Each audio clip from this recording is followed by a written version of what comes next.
chapter 46. Psalm chapter 46. Amen. Kasama natin ngayon si Sister Smile. Kasama na si Faye.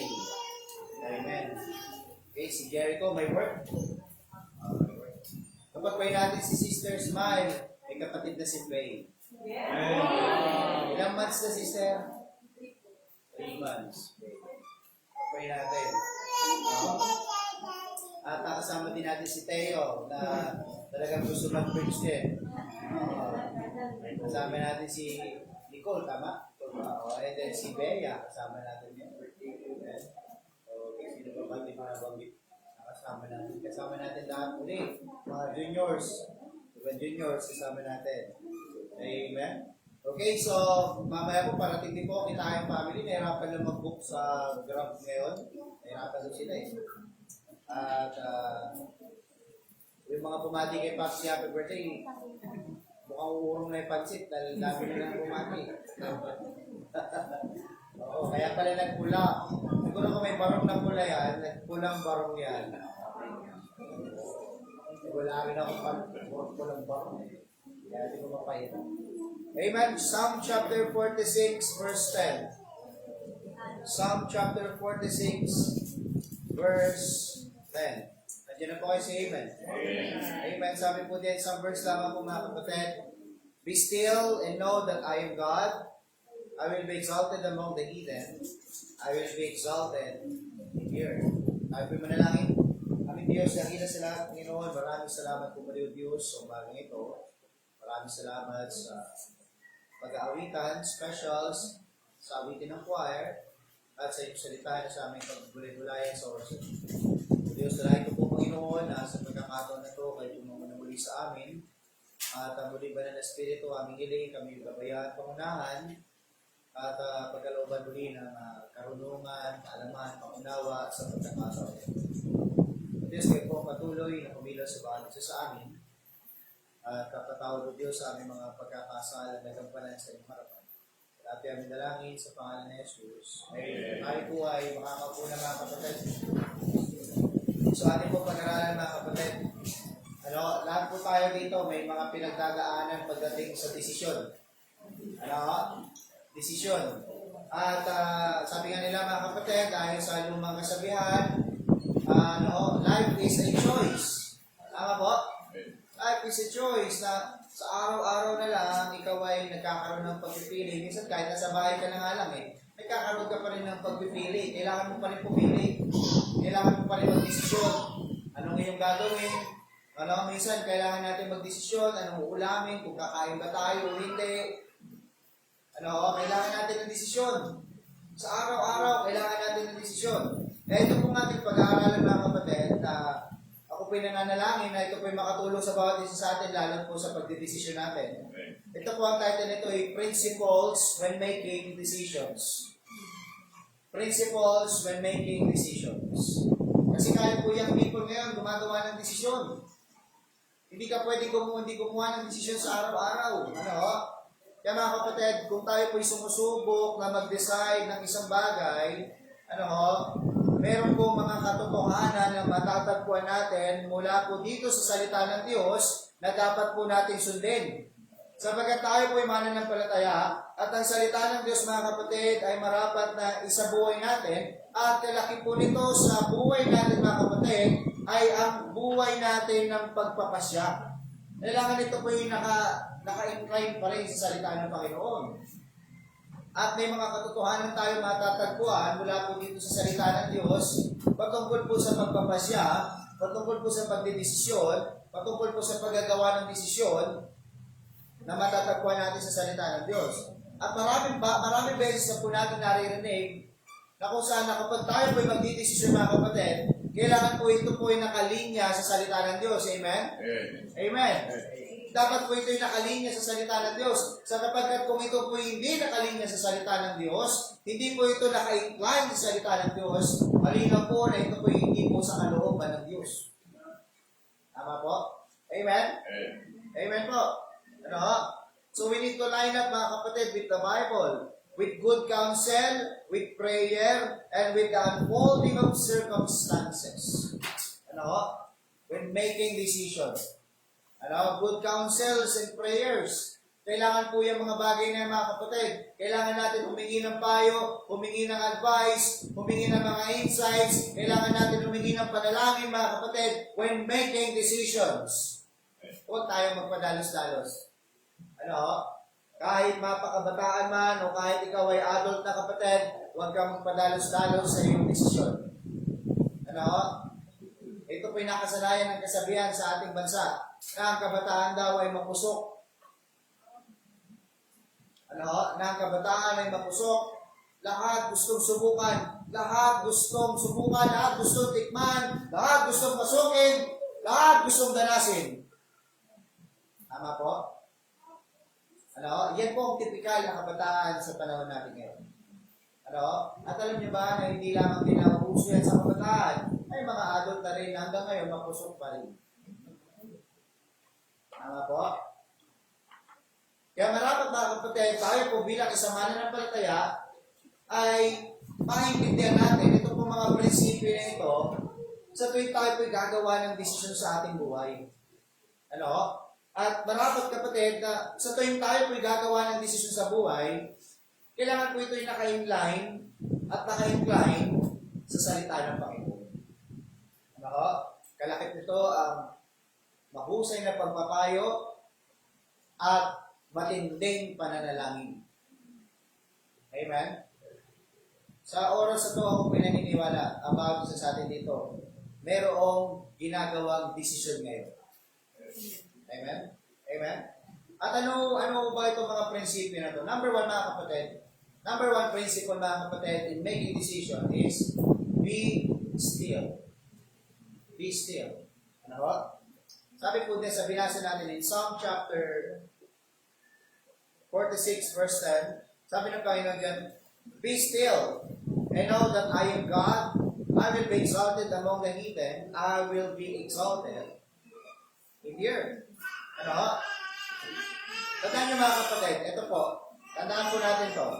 Hindi po tayo makagagawa ng isang wise and good decision kapag tayo po ay emosyonal. Tama po? Hindi ka makakagawa ng wise and good decision kapag ikaw po ay emosyonal.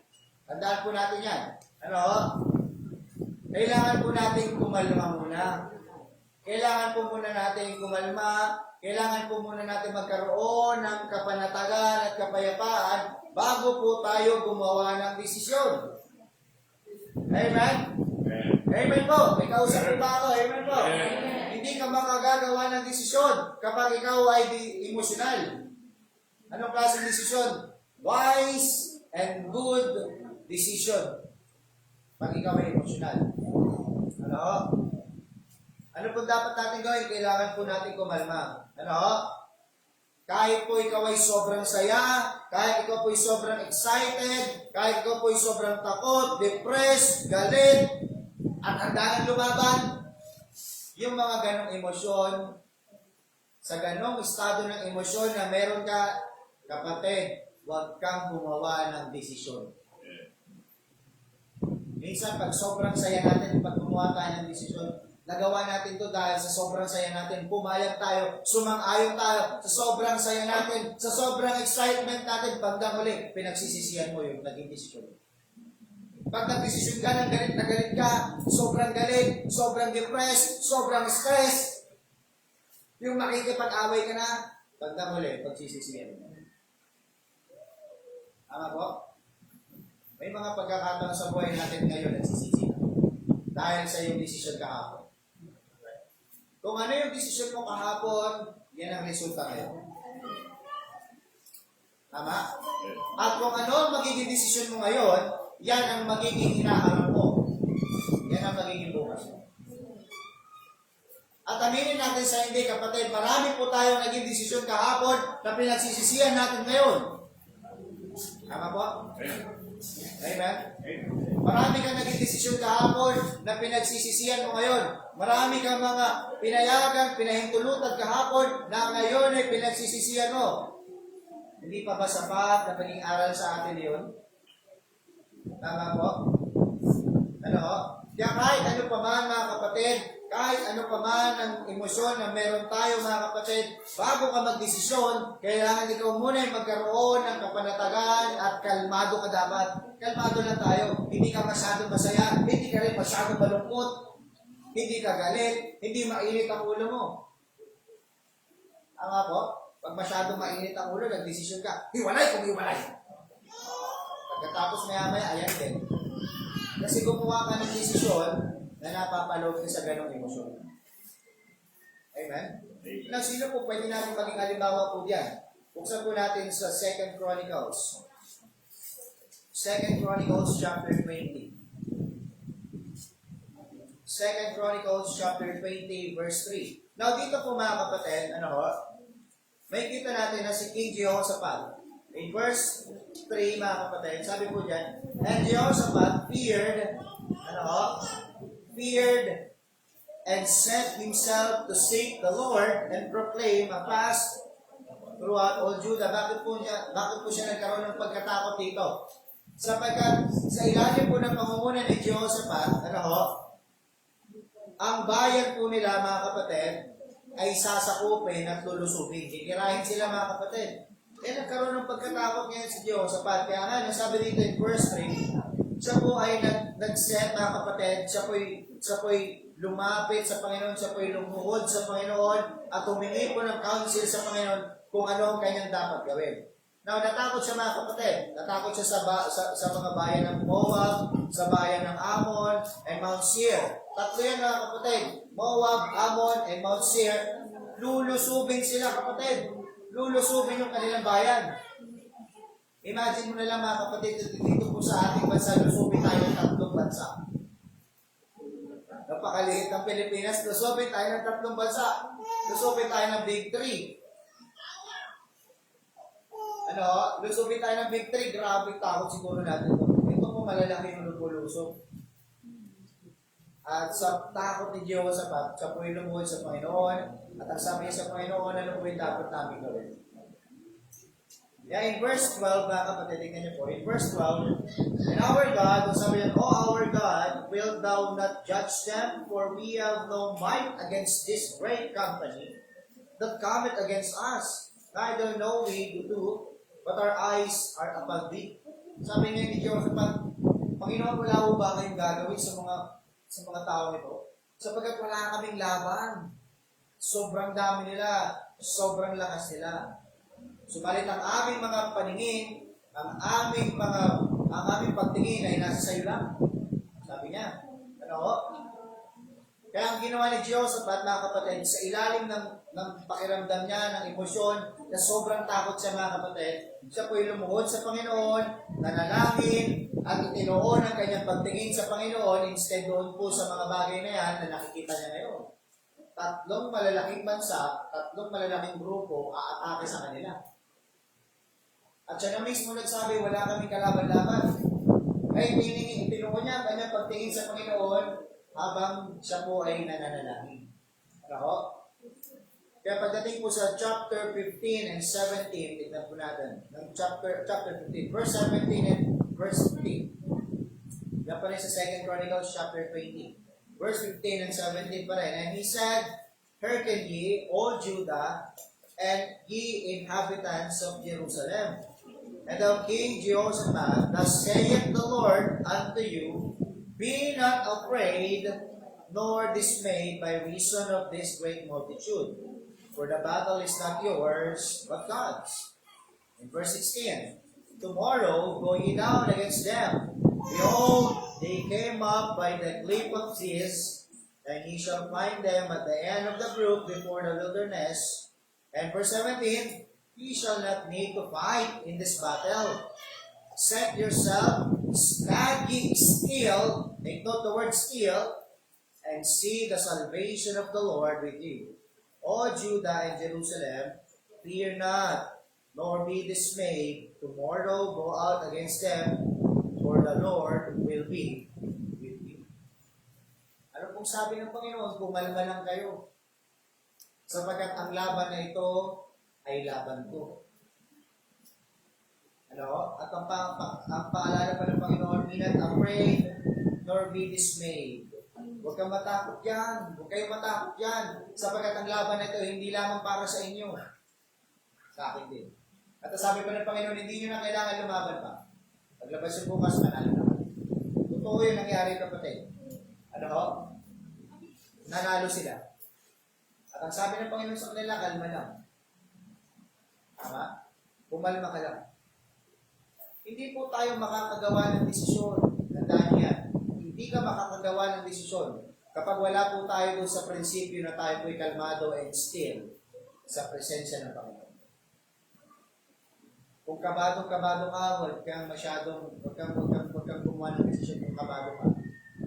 Kung doon ka sa pakiramdam na ninenervyos ka, huwag kang gumawa ng desisyon. Ang kailangan mo munang gawin, hanapin mo yung kapanatagan, iset mo muna yung emosyon sa normal na sitwasyon bago ka magdesisyon. Puro yun, di ba? Tama po? Marami po sa atin nagdidesisyon kahit wala sa kondisyon. Oo. Tama po? Huwag ka magdesisyon kung wala sa kondisyon. Ano? It is better to be quiet sa mga oras na ganyan than to make a lot of mistakes. Amen. Amen. Kabataan, lalo higit sa inyo. Kilala ang kabataan sa panahon natin ngayon mapupusok at lalong nagiging mapusok sa panahon natin ngayon. Nagiging mas lalong daring talaga. Ang daming gustong subukan, ang daming gustong pasukin, ang daming gustong testingin. Ayaw paawat, ayaw makikinig, ayaw makikinig sa mga payo. Kaya bandang uli, sisisi. Sisisihin magulang, sisisihin ang kaibigan, sisisihin kung sino, pati ang Diyos, sinisisi. Amen? No? Pero buhay ka pa, hindi pa ulit na. That is number one principle, mga kapatid, in making decision.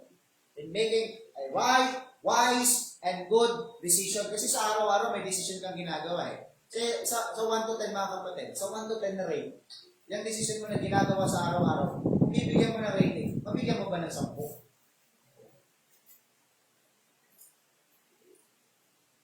At iba yung iba, nakatingin na sa taas, nagkukwenta na. Sure. Hindi ko sure. Oo. Pastor, ano bang decision yung sinasabi mo yung pinakasalan ko yung asawa ko? Teka lang. House. Ako mabigyan ng 10 eh. Sabi ng iba, hindi ko mabigyan ng 10. Hindi po yun, kapatid.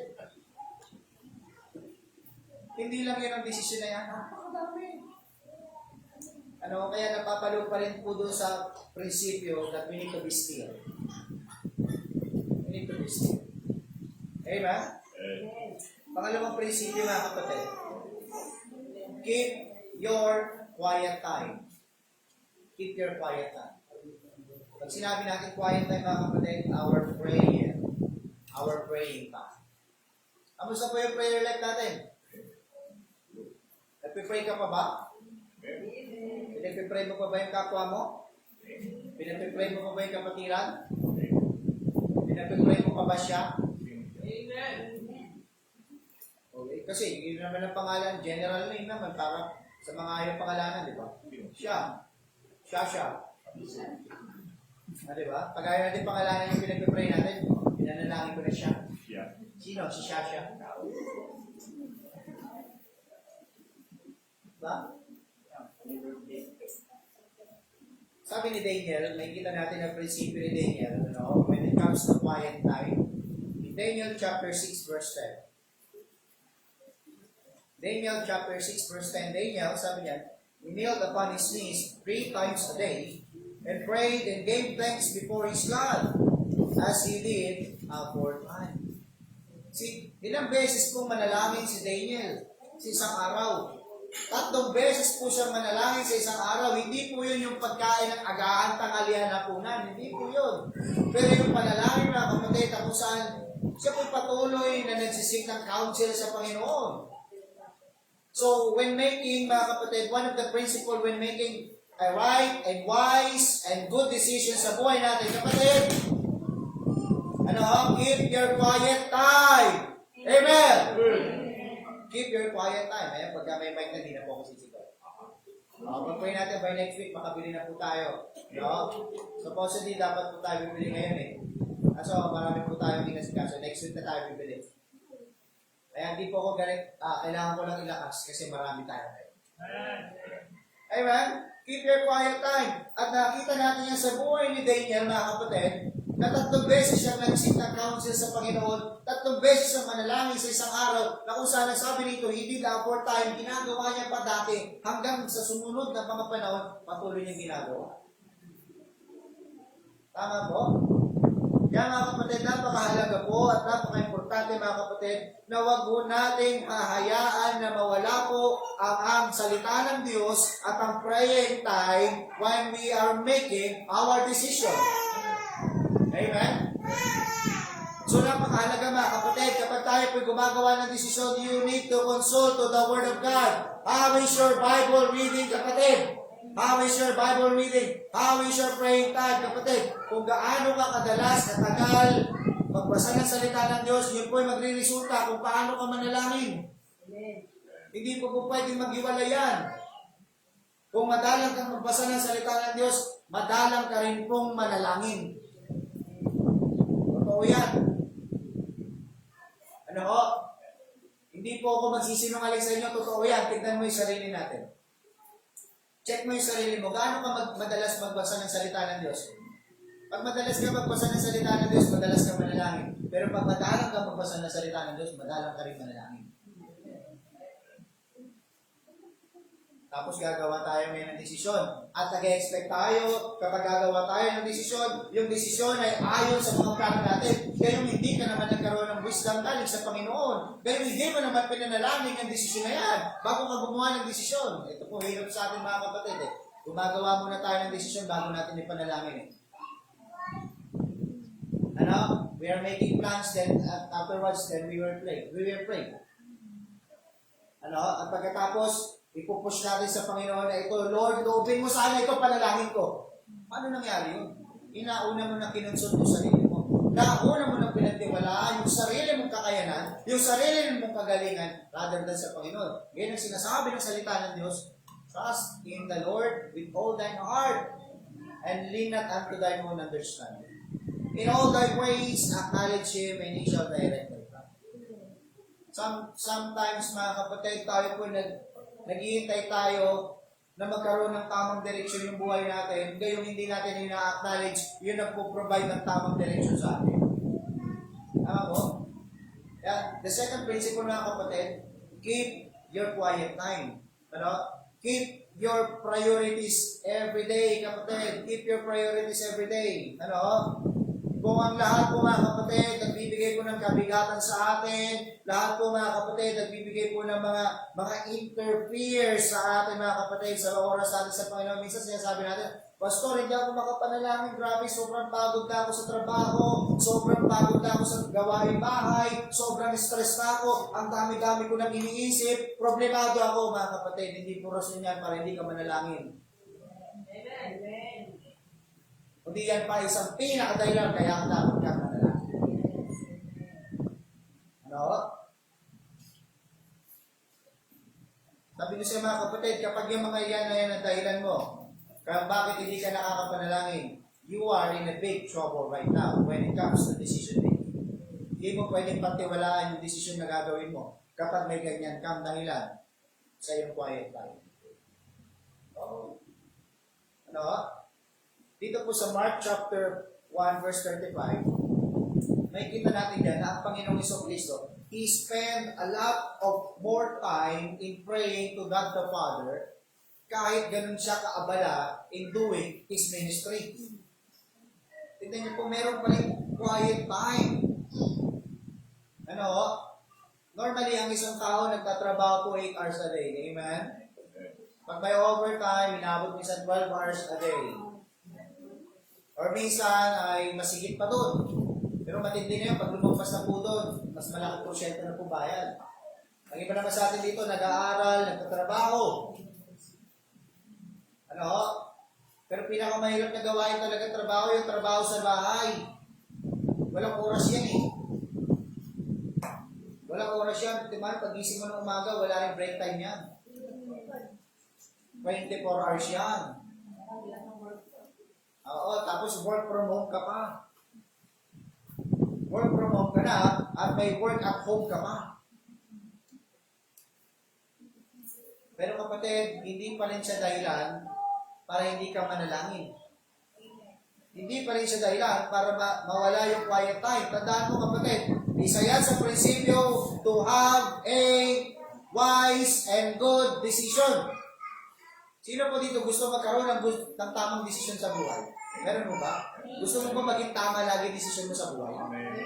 Gusto mo ba lagi ang desisyon mo sa buhay na naka-inline sa kalooban ng Panginoon? Gusto mo ba yan? Amen. And then have your quiet time. Amen! Have your quiet time. Huwag ka lang basta maging quiet araw-araw, but have your quiet time with the Lord. Amen? Ano? O baka nakakatulugan natin yung panalangin? Okay, nag-start tayo mag-pray, pero pagkatapos, yung amen natin kinumagana. Well, sounds funny kapatid, pero hindi po talaga nakakatuwa. Oo. Dahil nag-pray ako, basta grabe. Sobrang pagod ko, pray ako, nakahiga ako, pagkatapos, gising ako, naalala ko, di pa ako nag-amen kagabi, kaya pag umaga ko, nag-amen ako. Wow! Talaga? Lagi mong ginagawa yun? Grabe ang haba ng prayer ko. Doon ka pala sa recognition ng Panginoon eh, aming Diyos na nagsasalita ka, how much more kung nakikinig ka lang ngayon? Lalo na sa nakakanto. Tama po? So keep your quiet time. That is the second principle in making decision. Kahit bata ka pa, sabi ko sa'yo, sa mga kabataan ngayon, sa juniors natin ngayon, gamitin mo to when you're making a decision. Ano, kailangan kalmado lang muna tayo. Teka lang, nagtatalo-talo tayo. Kalma muna tayo bago tayo gumawa ng desisyon. And let's pray. Have a quiet time. Ano? Bago ka gumawa ng plano sa buhay mo, bago ka gumawa ng desisyon sa buhay mo, ipanalangin mo muna yan. Ilapit mo muna sa Panginoon yan. Hindi yung nakapagplano ka na, saka mo i-request sa amin na ipag-pray ka ako. Ano yun? Dapat unahin muna natin ang panalangin. Let's pray, plan, then we can proceed to our plans. Amen. Hindi yung plano lang tayo ng plano. Walang panalangin. Hindi, plano ko kasi ganito, plano ko ganyan, plano ko ganito, plano. Teka lang, ang daming plano. Punong-puno na tayo. Punong-puno na tayo na-occupy na tayo ng gusto ng plano. Napanalangin mo na ba yan? Baka sa sobrang daming plano, wala magkaroon ng katuparan yan. Tama? Ano? Kahit sabihin mo, Pastor, plano kita bigyan ng kotse. Okay lang yun. Panalangin mo muna.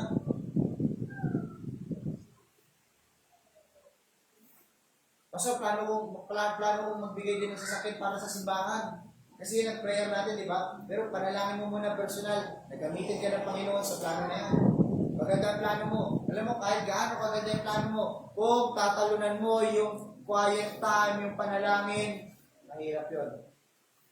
Kasi parang gagamitin mo yung sarili mong lakas sa bagay na yan. Kahit po sa paghanap ng lifetime partner, kailangan po ng panalangin. Amen. Hindi po pwede na kung saan para lang tayo nagpapalit ng damit kapag nagpalit tayo ng partner. Lalo po kapag may asawa ka na. Na nagsumpaan kayo sa harapan ng Panginoon. Hindi po siya pwede basta palitan. Sapagkat siya ang iniharap po sa Panginoon.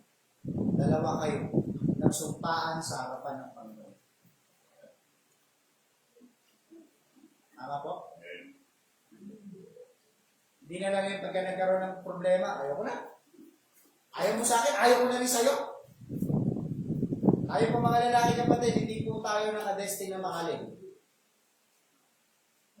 Bakit po? Nagre-reklamo lalaki, ayaw mo naman, hindi naman.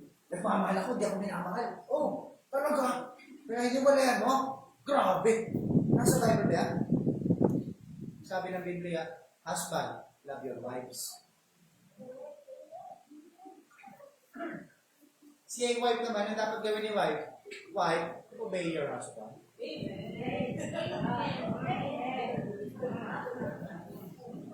Kasi pastor, wala naman pala tayo ng love eh. Kasi mga kapatid, sa mga may asawa po, makinig po kayo, makinig po tayo. Marahil ako po'y bata sa inyong paningin sa bagay na ito, para po sa ating mga adult dito. Pero salita po ng Diyos yung sinasabi ko sa inyo ngayon. Lalaki, ikaw dapat nagbibigay ng pagmamahal sa iyong wife.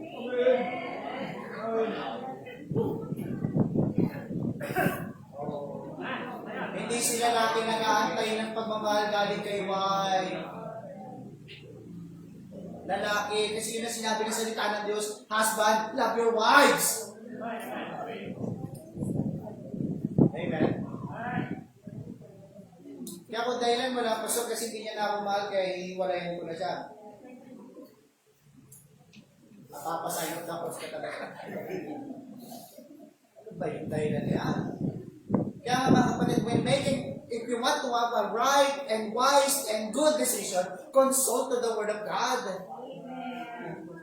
Bago ka magdamdam, tignan mo muna sa salita ng Diyos. Amen. Kasi wife, obey your husband. Submit yourself to your husband.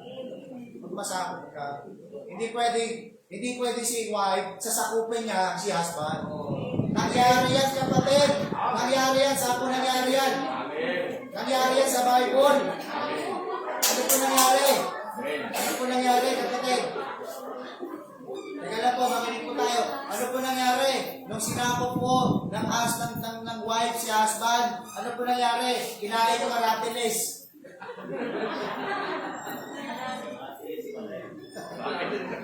Sabi niya, may salas eh. Nakain yung maratilis. Hindi po, yung tree of good knowledge, the fruit of the tree of good knowledge of good behavior. Bakit? Kasi, hindi nagpasakop si wife kay husband. Tama po? Nandun pa rin naman tayo sa desisyon natin eh. Kaya kung gagawa ka ng desisyon at sasabihin mo ayaw mo na, think again. Isipin mo maigi. Nagkaroon lang ng problema, sitwasyon, alitan, ganun kagad, baka kumakuha sa usapan. Sino dito mga mag-asawa sa loob ng linggo walang pagtatalo? Hindi. Yung ano lang, may kunting argumento na kahit yung kulay ng kape. Nakita ko na yung point ng wala po ganun. Sa araw-araw may konting pero hindi kayo nag-iwalay, di ba? Why? Because as the Word of God tells, love covers everything. Kaya nga kapag tayo mga husband, we love our wives, the imperfection of our wives, baliwala yun kasi mahal natin sila. Okay. Kahit sabihin natin, Pastor, hindi naman masarap pagluto yung asawa ko eh. Kaya liwanan ko eh. Hindi dahilan yun. Kasi kahit po hindi ganun kasarap magluto yan mga kapatid, because you love your wife mga kapatid, it covers everything. Tatamo, tayo po'y makasalanan. Because our God loves us so much, yung ating pagiging makasalanan, it covers it all. Because love covers it all. Love covers our imperfections. Kasi yung asawa, di magaling magluto, kaya ako na nagluluto.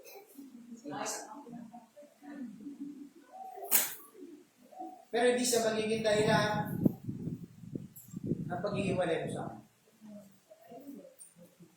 Kasi para kasi ako na lang ang nagmamahal eh. Basta mahal mo siya, wala kang kasalanan sa Diyos. Amen. Kaya sabi tuloy ng mga awitin ngayon, kaya hindi makatanungan yung mga awitin ngayon eh. Sino daw ang pipiliin niya? Yung mahal niya o mahal ako? Kaya in making a right decision, kahit po sa paghanap ng lifetime partner mga kapatid, we need to keep our quiet time. Amen. Quiet time. Panalangin mong maigi yan. Huwag kang magpadalos-dalos, kapatid. Huwag tayong pasok ng pasok. Huwag tayong desisyon kagad. Have your quiet time. Quiet natin magsisi. Amen? Pangatlo mga kapatid, the principle, when making a right, good, and wise decision, wait on the Lord. Wait on the Lord. Ano? In Psalm chapter 27,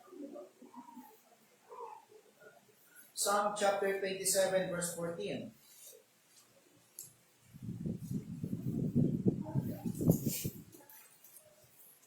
Sabi po rito na psalmist, wait on the Lord, be of good courage, and He shall strengthen thine heart. Wait, I say, on the Lord. No, wait, I say, on the Lord. No? So sabi ng Isaiah din mga kapatid, in Isaiah chapter 40 verse 31. Isaiah chapter 40 verse 31. They that wait on the Lord shall what? Renew their strength. Shall renew their strength. No? And Proverbs chapter 19 verse 2. Also, that the soul be without knowledge, it is not good, and he hasteth with his feet, sinneth. Ito po mga kapatid, yung Proverbs chapter 19 verse 2 ay meron pong pagkakahalintulad sa sinasabi ni Rizal. No? Ano po yung kasabihan ni Rizal na may pagkakahalintulad dito sa Proverbs chapter 19 verse 2? Ang naglalakad ng matulin, kapag natinig, malalim. Ang sabi ng salita ng Diyos, ano? He hasted with his feet, sinned. Kung masyado tayong nagmamadali mga kapatid sa mga desisyon natin sa buhay at never natin kinonsulta yung kalooban ng Panginoon, maaari tayong magkasala. Maaari tayong magkasala. Kaya ang sinasabi ng Panginoon sa atin ngayon, wait on the Lord. That is the third principle in making a right, wise, and good decision. Wait on the Lord. Ano? Antayin natin. Ano ba yung sinasabing wait dito mga kapatid? Ano? Natutuon yung katsagaan natin. Natutuon po yung pag-asa natin na ang Panginoon magpo-provide ayon ito sa kanyang kalooban. Amen. Kung iyan ay para sa iyo, walang makapipigil dyan kahit pa'y dagat, kahit kamatayan. Kung iyan ay para sa iyo, ipagkakaloob ng Panginoon yan, huwag kang magmadali.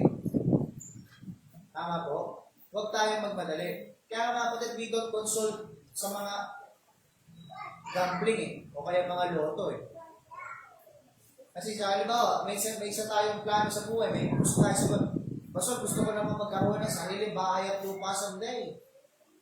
Ginagawa mo para magawa yun, tumataya ka sa sugal, nagsusugal ka, nagtataya ka ng ganyan, nabibili mo ngayon. Sabi ng salita ng Diyos, masyado ka nagmamadali sa bagay na yan, at hindi mo inantay ang tamang panahon para sa Panginoon, magkakasala. Kaya paulit-ulit ko sinasabi sa ating mga kabataan dito, aral muna bago pag-ibig. Sapagkat pag pinasok mo kagad ang pag-ibig, bago ka nag-aral, bago mo tinapos sa pag-aaral mo yan, bandang uli, kasalanan ang nagawa mo. Kasi nagmadali ka Tama po? Nagmadali tayo. Ano? Lagi ko pong inuulit-ulit yan. Yan po yung prinsipyo natin dito sa Christ Covenant para po sa lahat ng kabataan mga kapatid. Kung marahil sa iba prinsipyo nila, well, dito po tayo sapagkat ito po sinasabi ng salita ng Diyos. We need to wait on the Lord. Ano? Na may mga kaibigan ako dito Sunday schooler, no? May mga Sunday school student akong friend dito. Magpo-post sila, puro pag-ibig. Matatanda ko, ilang taon pa lang ito, 12 anos pa lang ito Puro pag-ibig ang postings. At ibigyan natin ng magandang advice, comment tayo. Aral mo na bali. Bakit pag-ibig? Minsan sa buhay din natin tayo mga agot mga kapatid. Masyado tayo nagmamadali. Masyado tayo nagpapadalos-dalos. Masyado tayong nagmamadali. Ino-overtake natin ng marami. Hindi natin inaantay kung ito ba talaga yung kalooban ng Panginoon. Ito ba talaga yung ibig ng Panginoon. Ito ba talaga yung plano ng Panginoon sa atin. We need to wait on the Lord. We need to wait, kapatid. Ano? Huwag po tayong mag-rush. Ano? Marami pong tao mga kapatid nagpapanik. Nagpapanik. na gumagawa po ng desisyon. Kapag napapaharap sila sa desisyon, gagawa sila ng desisyon, nagpapanik na, kinakabahan na. Kailangan ko ba talaga magdesisyon? Nagpapanik. Huwag kang magpanik. Huwag kang magmadali. Ano? Kailangan natin take our time. Dahan-dahan lang. Easy lang. Pagkagawa tayo ng desisyon, dahan-dahan lang mga kapatid. Maigi ng mabagal. Kasi mabilis, puro mali ginagawa natin. Tama po? Puro mali, puro taliwas. Mabilis nga. Puro taliwas naman. Pasok po yun sa lahat ng bagay. Sa gusto natin ng pag-asenso sa buhay, sa gusto nating pag-unlad sa buhay, sa gusto nating pagpasok sa pagrerelasyon, sa pagpapamilya. Pasok po yun kapatid. Huwag kang magmadali. Ang lahat ng bagay, may oras. Amen. Ang lahat ng bagay, may panahon. Yan po sinasabi ni Solomon eh. There is always a time for everything. Ano? There is always a time for everything, mga kapatid. Huwag kang magmadali. Kung ikaw kabataan, nandiyan ang magulang mo, pinag-aaral ka, mag-aaral ka. Tama, kabataan? Amen? Huwag kang magmadali. Hindi mo alam pinagdaanan ng magulang mo. Ano? Bago mo gawing inspirasyon na kung sino-sino, gawin mo inspirasyon magulang mo, mga kabataan. Mga kabataan, kabastusan ko, gawing inspirasyon ng ibang tao sa pag-aaral kaysa sa ating magulang. Bakit ko po nasabi kabastusan? Yan ba nagbibigay ng baon mo? Yan ba nagbigay ng buhay sa'yo? May inspirasyon natin, magulang natin. Hindi, inspirasyon kita eh. Bako mo kasi. Ikaw natin, pag ako kumurot na tanggal, pisngi niya.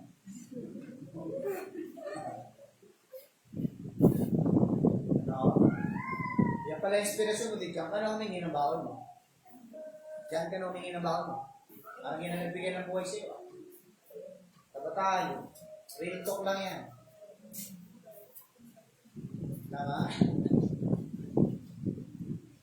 Marami po sa ating kabataan ngayon, Christ Covenant, ang daming kabataan ngayon eh. Matuto sa mga nauna na sa atin. Oo. At pinagpala po Christ Covenant dahil ang daming adult na mahusay ngayon. Amen naman, adult. Kasi ako, galing ako kabataan. Ngayon, naging adult na rin. Simula ako sa simbahan, 17 years old. Ngayon, 32 years old na ako. Dito na rin ako nagkaroon ng asawa. Napakasal ako. Nag-asawa ko, 27 years old. At wala akong pinagsisisihan. Sapagkat naniniwala ako, binigay ng Panginoon yung tamang panahon, tamang oras sa akin.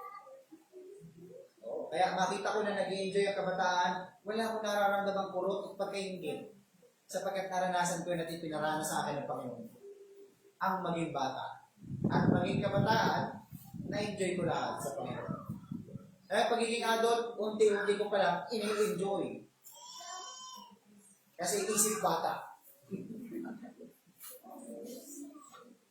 Ayan po yung prinsipyo, kapatid. Kapag inantay natin yung tamang panahon, yung sinunod natin yung timetable ng ating Panginoon, sa bawat paglipas ng panahon, sabihin ko sa iyo, kapatid, wala kang pagsisisihan.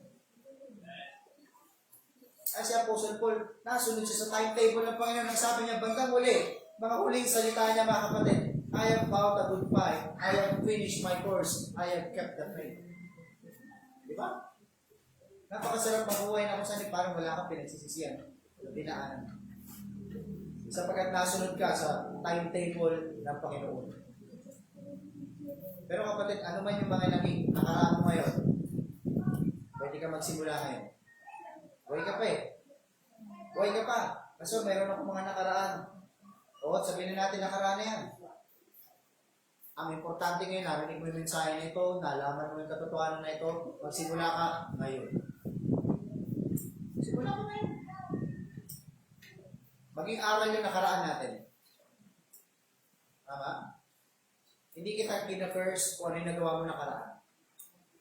Wala na yun. Kasi kahit ang Panginoon natin, gano'n eh.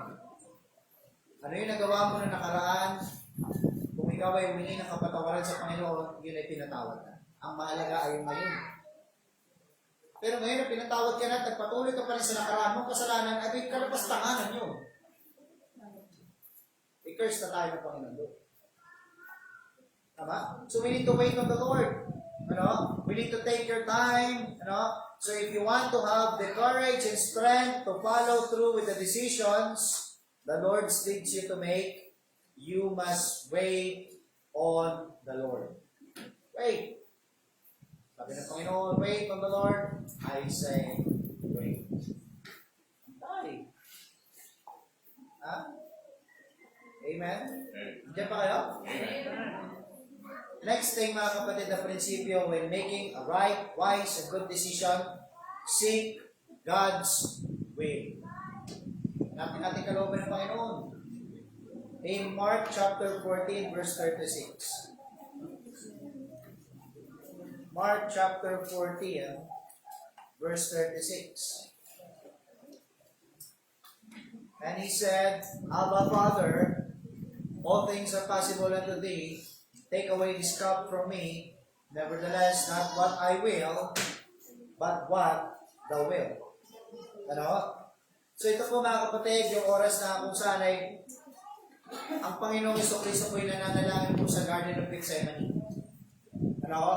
Nananalangin siya sa Panginoon. At ang sabi niya mga kapatid, na kung maaari lang, take away this cup from me. But as your will and not my will. Hindi ayon sa iyong kalooban, Panginoon, at hindi ayon sa aking kalooban. Sabi ng Panginoon, ibig ng ating Panginoon na alisin ang pagkakataon na ito sa Kanya. Ganun pa man, ang Panginoon po, ang sabi pa rin niya, masunod pa rin kung ano ang iyong kalooban at hindi ang aking kalooban. Okay po, sige lang. Nagsasabay-sabay po yung ating mga baby ngayon. Kaya talaga ipag-pray natin na magkaroon tayo ng nursery room eh. Wow, open yan. Ayun yung siya. Baka maging maging baby biscuit yung mga yan. Okay na, medyo tahimik na. So we need to seek God's will mga kapatid. Minsan may mga desisyon tayo, may mga ginagawa tayong desisyon na kung saan napag-desisyonan na natin pero hindi pa natin inaalam kung ito pa talaga yung kalooban ng Panginoon. Bago ka mag-desisyon mga kapatid, let's make sure na ito muna ay kalooban ng Panginoon. Diba, JM? Dapat ito muna ay kalooban ng Panginoon bago tayo gumawa ng desisyon. Huwag tayong maggawa ng desisyon ayon sa ating kalooban kasi maging ang ating Panginoong Jesucristo, siya po ay nasunod sa kung ano ang kalooban ng Diyos Ama rather than sa kanyang kalooban. Kung tatanungin natin ang ating sarili mga kapatid, kung ano ang gusto natin sa buhay, ito po ay laging taliwas sa kung anong gusto ng Panginoon natin para sa ating buhay. Totoo po yan mga kapatid. Pagdating po mga kapatid sa kalooban ng Panginoon at sa paggagawa ng desisyon, tandaan po natin to. Hindi po mahalaga kung ano yung gusto mo. Tandaan po natin yan. Hindi po mahalaga kung ano po yung gusto mo, kung ibig mong gumawa ng right, wise, and good decision. Hindi po mahalaga yan. Ano po mahalaga? Ano po ang mahalaga ay kung ano po yung gusto ng Panginoon sa iyo. Yan po ang mahalaga. Kapag pinag-uusapan natin yung right, wise, and good decision, hindi mahalaga kung ano yung gusto mo. Hindi po totoo yung kasabihan kung ano yung nagpapasaya sa iyo, kung ano yung gusto mo, kung ano yung nasa puso mo, sundin mo. Hindi totoo yan. Yan ay kasinungalingan. Kaya ang daming nadadaya ngayon sapagkat nasunod sa puso nila. Sapagkat ang sabi ni Prophet Jeremiah, the heart is deceitful above all things and desperately wicked. Who can know it? Ang puso natin, ang kaisipan natin, pwede tayong madaya. Kaya kung magdidesisyon ka ayon sa gusto mo lang at hindi ayon sa gusto ng Panginoon, madadaya. Hindi mahalaga yung gusto mo, kapatid. Hindi importante yung gusto mo. Ang importante kung anong gusto ng Panginoon sa iyo. Anong gusto ng Panginoon para sa iyo? Tama po? Ayaw mo magsisi? Gusto mo magkaroon ng right decision and wise decision? Isaalang-alang mo ang kalooban ng Panginoon. Para walang sisihan. Amen? Amen po. Amen. Tamang aral lang sa atin, limunin natin yung mga nakaraan natin. Paano ka gumawa ng desisyon nang nasunod yung gusto mo? Ngayon, ang ginagawa mo, dahil hindi mo na maibalik yung nakaraan, kung ano yung resulta ng naging desisyon mo noon na nasunod yung gusto mo, tinatanggap mo na lang kung ano yung resulta ngayon. Tama po ba? Dahil wala ka nang magagawa eh. Yan na yung resulta eh. Hindi mo nagustuhan, yan ang resulta. Amen? Ako mas magtiwala ako sa kung anong gusto ng Panginoon sa akin. Bakit? Kasi ang Panginoon nakikita niya ang hinaharap. Nakikita niya ang hinaharap. Ikaw nakikita mo ba hinaharap? Wala tayong kakayahan na makita ang hinaharap. Pero ang Panginoon na siyang nagtatakda ng kanyang kalooban sa bawat isa sa atin, nakikita niya ang hinaharap. Nakikita niya na kapag ikaw ay nasunod sa kanyang kalooban, makikita niya sa iyo ang hinaharap mo, napakaganda. Amen? Amen. No? Kaya pang-apat na prinsipyo is seek God's will. And lastly, mga kapatid, minsan nagkakaroon ng lituhan dito eh. Decision or choosing. Around the last point, mga kapatid, in making a right and wise decision is you decide, don't choose. You decide. Don't choose. Magkaiba po yung decide o yung pagdidesisyon sa pagpipili. Wala eh. Pagka sinabi mong pinili ka, no choice eh. Tama? Marami dito mga biktima ng no choice. Sabi nila, di ba? Wala na, pastor, no choice na eh. No, you decide, don't choose. Ano? Saan natin makikita yun? Punta po tayo sa 1 Samuel. 1 Samuel chapter 23.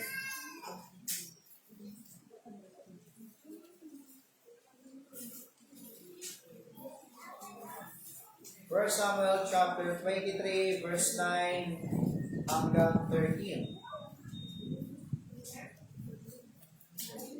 Verse 9 hanggang 13.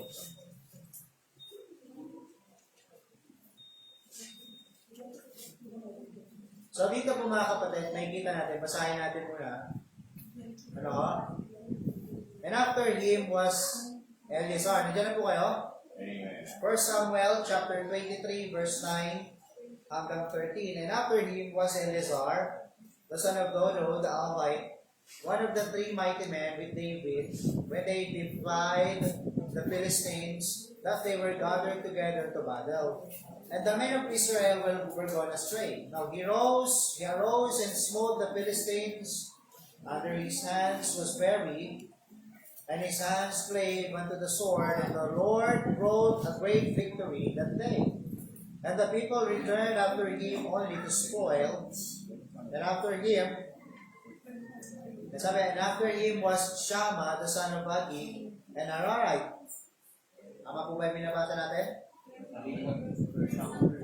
Ay, I'm sorry mga kapatid. 2 Samuel yung nabuksan ko. I'm sorry. Kaya po sabi ko pala iba yung binabasa ko 1 Samuel chapter 23 verse 9. Okay, verse 9. Okay, ito po. Sabi diyan, and David knew that Saul secretly practiced mischief against him. Ito po. Meron pong nagkaroon ng rumors o umabot na balita kay David. Ang sabi ngayon ng nagbalita kay David, sabi niya, David, si King Saul ay nagplanong patayin ka. Ito po yung sinabi, kaya sabi niya, practice mischief against him, and he said to Abiathar the priest, sabi niya, bring hither the ephod. Ano po yung ephod? Hindi po yung iPad ngayon dito Sabi nila yung Bible daw may iPad na daw. Yung iPod po, para po sa trivia lang natin, ito po ay isang vest na sinusuot po ng isang hari o ng mga ibig magkonsulta at humingi ng counsel sa Panginoon. Yan po ang iPod. Kaya hiningi niya doon kay priest, sabi, dali mo sa akin, at sabi niya, verse 10, then David, O Lord God of Israel, thy servant, sabi niya, had certainly heard that Saul seeketh to come to Keilah. Now, ang Keilah po mga kapatid ay isa pong lugar na iniligtas din po ni King David mula po sa kamay ng Philistine at isa rin po siyang lugar mga kapatid o probinsya at samahan at grupo na kung saan ay susugod din sa kanya. Sabi niya, to destroy the city for my sake. Now in verse 11, sabi po diyan mga kapatid, will the men of Keilah deliver me up? Nagtatanong ngayon si David, nagko-consult siya ngayon sa Panginoon Will the men of Keilah deliver me up into his hand? Will Saul come down as thy servant hath heard? O Lord God of Israel, I beseech thee, tell thy servant, and the Lord said, he will come down. Nagtatanong ngayon si King David sa Panginoon. Sabi niya, magagapi ba ako ng mga sundalo ng Keilah? Magagapi ba ako ni King Saul?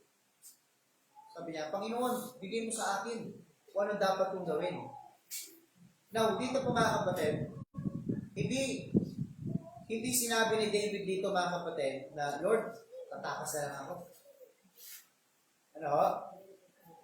Kundi mga kapatid, sabi niya rito, gumawa siya mga kapatid, na nagbibigay siya ng mga choices sa Panginoon at humingi siya ng counsel mula sa Panginoon na kung ano ang dapat niyang gawin at tindigan sa kanyang desisyon. Ano? He asked the Lord whether the rumor about Saul was true. And then he asked whether the men of Keilah would deliver him up to Saul. Now when the Lord answered, David decided, he and his men left Keilah. Ano? Sabi niya, kailangan natin magdesisyon. Ano? Kailangan natin magdesisyon ngayon. Sabi niya. Kaya sabi dito mga kapatid, in verse 13, tignan niyo po. Then David and his men, which were about 600, arose and departed out of Keilah, and went whithersoever they could go. And it was told Saul that David was escaped from Keilah, and he forbore to go forth. Now, ano pong may kita natin prinsipyo dito? When we pray, mga kapatid, we need to ask God to give us light to decide. Kasi kapatid, ang gagawin ni David was a man of war. Amen? He was a man of war. Kung labanan lang talaga, naikumpara siya kay King Saul ng mga panahon ng kanyang kabataan. Si King Saul nakapatay ng 1,000 sa gera, while si David nakapatay ng 10,000 sa gera. Kaya kung pagbabasihan natin yung skills nila pagdating sa gera, sa labanan, mataas po yung level of skills ni King David. At itong pagbabanta sa kanya, mga kapatid, ng pag-aaklas at paglaban sa kanya ng lugar ng Keilah at ni King Saul, pwede niyang harapin Pwede na siya magmatapang Pero ang ginawa niya mga kapatid, he consulted to God. Sabi niya, Panginoon, ito po ba may katotohanan? Bigyan mo ako ng wisdom, bigyan mo ako ng enlightenment kung ano ang dapat kong pagdesisyonan mo. Kaya nung nabigyan siya ng enlightenment ng Panginoon, kasama ng kanyang 600 men, umalis sila, tumakas muna sila, sapagkat ipinakita ng Panginoon sa kanila mga kapatid, hindi nyo pa kakayanin yung laban na yan. Ilan lang sila? 600 men. Pinaalis muna sila ng Panginoon. Kaya mga kapatid, huwag tayong pumili, magdesisyon ka. Pag sinabi mo na, ito yung pinili ko na kasi, no choice na talaga No. Walang bearing yung ganon. Mag-decide ka, ito yung decision ko Ito talaga yung decision ko. Hindi lang ito yung pinili ko. Ito yung decision ko. Ano? Kaya when we pray to God, humingi tayo ng enlightenment. Ano? We need to decide.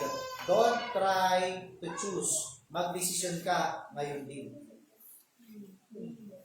Kaya po, kahit po sa pagdidesisyon natin, sa choices between you want to follow God or not, You decide, don't choose. Kaya mga kapatid, sa ating pagsunod sa tubig ng bautismo, it is a decision, not a choice. Ano ho? It is a decision, not a choice. Kaya nga, I have decided to follow Jesus, no turning back, no turning back. Wala nang balikan, wala nang atrasan, wala nang sukuan. Kaya tinatanong kong maigi sa ibig magpabautismo, ibig mo ba talagang sumunod at magpagamit sa Panginoon at wala nang balikan sa nakaraan? Opo. Pero kung naingganyo ka lang sa iba, ay pwede natin ipagpaliban muna sapagkat mali yung motibo. Baka choice mo lang, but you need to decide. So when we pray to God, remember this, you need to ask for enlightenment to God. Amen? So ito po mga kapatid, yung ating mga tinalakay, ito po lang yung mga simple at practical truths and principle concerning in making a wise, right, and good decision. Gusto mo magkaroon ng wise, right, and good decision sa buhay mo? We need to follow these simple principles and steps. Amen? Sundin mo lang ito kapatid. Ano? Walang ibang sinabi ang Panginoon dito, sundin mo lang ito sapagkat ito po ay nakabase sa salita ng Panginoon at hindi po sa atin. Salita po ng Panginoon ang nagbibigay ng halimbawa, patotoo, at katotohanan. Kaya ang salita ng Diyos mga kapatid, kailanman hindi po magkakamali. Ang salita po ng Panginoon kailanman hindi po nagkaroon ng pagkontra sa isa't isa. Ito po ay mayroong harmony. Kaya maigi na sa pagdidesisyon, nakabasa rin po sa salita ng Diyos, ang desisyon mo. Tignan mo muna kung yan ay nasusulat ba, yan ba ay nasusunod sa prinsipyo ng salita ng Diyos bago ka magdesisyon. Amen? Yung pagdesisyon mo, na pag ayaw na sa gawain ng Panginoon, tignan mo muna kung nasusulat, na tama ba yan. Yung desisyon mo mga kapatid, na pagsunod sa Panginoon, nasusulat, tignan mo. Amen? Ano? Oo, sabi ng iba, sabi ng marami. Ang tao lang tayo, nakakagawa tayo ng mali, nakakagawa tayo ng mistakes kasi tao lang tayo. Hindi tayo perfect. But remember this kapatid, although we are not perfect, we have a perfect God and perfect Word. Perfect yung salita ng Panginoon eh. Perfect ang Panginoon. Ano? Kaya maiwasan natin yung pagkahulog sa kasalanan kung tayo lamang ay nasunod dito sa salita ng Diyos. Amen po? Amen? Ating manalangin mga kapatid. Aming Diyos, nakila sa lahat ng Panginoon, maraming salamat po Diyos. Maraming salamat Panginoon sa katotohanan na ito na pinagkalugod sa amin. At sa mga prinsipyo na ito, Diyos, namin na ngayon mula po sa inyong salita, upang kami po ay makalikha po ng wise, right, and good decision. Salamat po, Panginoon, na patuloy kayong maggabay sa bawat isa sa amin, lalo tigit na sa mga panahon na kami po gagawa ng desisyon. Maaalala namin itong mga prinsipyo na ito na pinagkaloob sa amin. Maaalala namin ito, Panginoon, mga katotohanan na ito na natagpuan namin mula sa inyong salita. O Diyos, ano man ang mga pagkakamali ng mga desisyon namin, nakaraan, hiling namin, Panginoon, napatawaran. At sa pagkakataon na ito, Diyos, hiling namin, Panginoon, kami yung bigyan ng bagong panimula at magpatuloy ayon sa iyong kalooban. O Diyos, maraming salamat po, Panginoon. Dalayan ko po sa aming pagpapatuloy sa oras na ito. Ikaw po mamuna sa amin. At kami dalangin sa pangalan ni Jesus. Amen.